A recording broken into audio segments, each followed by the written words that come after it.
Hii ndio neema ya deliverance bwana.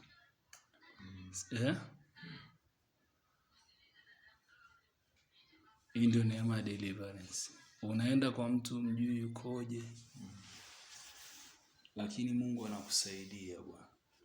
Sasa unakulaga sabuni bwana? Hapana. Si unaona kama hii ni sabuni mapovu tu. Au sio? Unakulaga masabuni?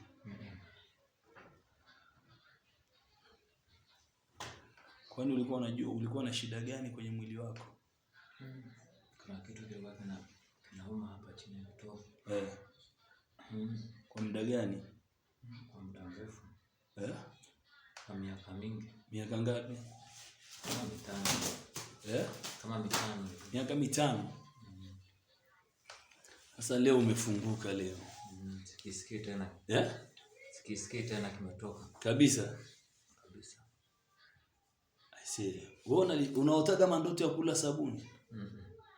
Kabisa. Prayer open the door. Maombi yanafungua. Deliverance inafungua. Unawaambiaje kwa mfano watu wanakusikiliza bwana?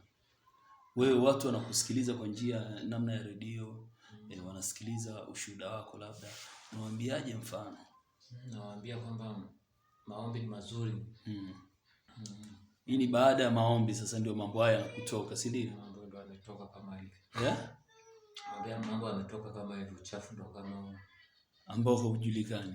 Au unajua? Sijui. Unawashiriki, unawaambiaje? Utawapa ushuhuda wako? Utawapa ushuhuda.